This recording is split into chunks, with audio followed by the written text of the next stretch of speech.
নমস্কার।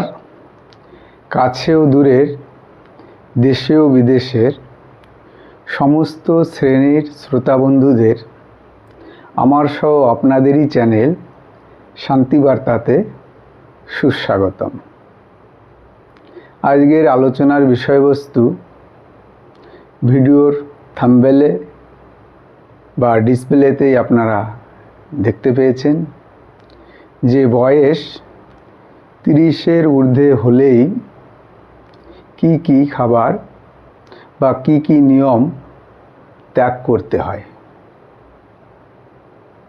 আমাদের কিছু ভালো কিছু খারাপ অভ্যাসও থাকে দৈনন্দিন জীবনের সঙ্গে আমরা ওতপ্রোতভাবে জড়িয়ে পড়ি এবং সেগুলি ত্যাগ করতে পারি না। তো সেই বিষয়গুলি কি কি সেগুলি নিয়েই একটা খুবই গুরুত্বপূর্ণ ও ইম্পর্টেন্ট বিষয় নিয়ে আজকের আলোচনা। তো সেই বিষয়গুলি যদি আপনি জানতে চান বা সে বিষয়ে জ্ঞান অর্জন করতে চান তাহলে ভিডিওর শেষ পর্যন্ত সঙ্গে থাকতে হবে। আজ সমাজের প্রতিটা ঘরে ঘরেই রোগ ব্যাধি, বিভিন্ন রকম শারীরিক অসুস্থতা, এমন কোনো ব্যক্তি নেই যে ফ্যামিলিতে বা যে সংসারে কারোর কোনো রোগ ব্যাধি নেই বা অসুস্থ কোনো ব্যক্তি নেই। কিন্তু বিগত দিনে আমাদের যখন ঠাকুরদাদা বা ঠাকুরদাদার বাবা তেনারা যখন ছিলেন আজ থেকে 50-60 বছর আগে, তখন কিন্তু মানুষের মধ্যে এত শারীরিক অসুস্থতা ছিল না। কিন্তু বর্তমান সময়ে এসে সমাজের প্রতিটি ঘরে ঘরেই শারীরিক সমস্যার সঙ্গে সঙ্গে আর একটা নতুন সমস্যা নতুন করে জন্ম নিয়েছে, যেটা কিনা মানসিক সমস্যা। আমরা হয়তো 6 মাস কি 1 বছর পরে পুরো বডির একটা রুটিন চেক আপ করি, ল্যাব থেকে রিপোর্ট নিয়ে আসি এবং ডাক্তারকে দেখাই। দেখেই যদি রিপোর্ট পজিটিভ থাকে বা ভালো থাকে তাহলে ডাক্তারের নির্দেশেই আমরা নিজেকে সুস্থ বা সবল বলে মনে করি। কিন্তু ল্যাবের রিপোর্টের উপরে নির্ভর করেই আমাদের দৈনন্দিন জীবনে টিকে থাকতে পারি না আমরা। ল্যাবের রিপোর্ট ঠিক থাকা সত্ত্বেও অনেক সময় বিভিন্ন রকম শারীরিক সমস্যার সৃষ্টি হয়। তো সেইগুলি নিয়েই আজকের আলোচনা, যে বয়স 30 ঊর্ধ্ব হওয়ার পর কিছু খাদ্য খাবারের উপর একটু বাধা নিষেধ আরোপ করতে হবে, কিছু নিয়ম মেনে চলতে হবে। তার প্রধান ও 1 নম্বর যে বিষয়টা, আমরা অনেকেই চা খেতে অভ্যস্ত। মর্নিংয়ে বা ইভিনিংয়ে আমাদের 1 কাপ চা না হলে অনেকেরই চলে না। কিন্তু এই দীর্ঘদিনের অভ্যাস একবারেই ছেড়ে দেওয়া সম্ভব না। যারা চা পান করেন তাদের প্রতি একটাই অনুরোধ থাকবে, নিজের শরীর ও স্বাস্থ্যকে ঠিক রাখতে চা খান, তবে দুধ আর চিনি ছাড়া চা খাবেন। তদ্রূপ আমরা যে কার্বোহাইড্রেট ভাত রুটি খাই,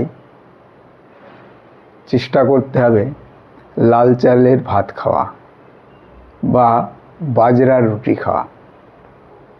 দেখুন, আগেকার দিনে যখন চিকিৎসা ব্যবস্থা এত উন্নত ছিল না, তখন মানুষ কিন্তু আয়ুর্বেদিকের উপরেই নির্ভর করে থাকতেন এবং প্রাচীন বা পুরনো অনেক আয়ুর্বেদিক কোম্পানি এখনও আমাদের সামনে বিদ্যমান এবং তাদের অনেক প্রোডাক্ট আছে যেটা কিনা প্রচণ্ড ফলপ্রদ।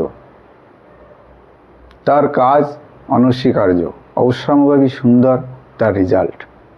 কিন্তু আমরা যদি একটু নিজেদের নিয়ম নিষ্ঠার মাধ্যমে জীবনটাকে পরিচালনা করতে পারি তাহলে নিশ্চয়ই আমরা অনেক রোগবালাই থেকে নিজেকে দূরে রাখতে পারবো। 30 ঊর্ধ্ব বয়স হলে আপনি দুধ পান করবেন অবশ্যই, কিন্তু দুধের সরটা খাবেন না। ডিমের ঝোল বা মশলাযুক্ত ডিম রান্না করে খাবেন না। চেষ্টা করবেন বয়েল ডিম খেতে। মাংস যারা খান তো চেষ্টা করবেন যে মাংসে চর্বি নেই, চর্বিহীন মাংস খাওয়ার চেষ্টা করবেন। এবং সাধারণত মুরগির মাংস যদি খান তো দেখবেন বেশি বয়স যেন না হয়, কচি মুরগির বাচ্চা সেই ধরনের মাংস খাওয়ার চেষ্টা করবেন। বিভিন্ন রকম মশলা জাতীয় খাবার, বিশেষ করে ফাস্ট ফুড বা প্যাকেটজাত যে কোনো আইটেম খাওয়া থেকে নিজেকে বিরত রাখতে হবে। যখন যে সিজনে যে শাকসবজি আর ফলমূল পাওয়া যায় সেগুলি বেশি বেশি খেতে হবে।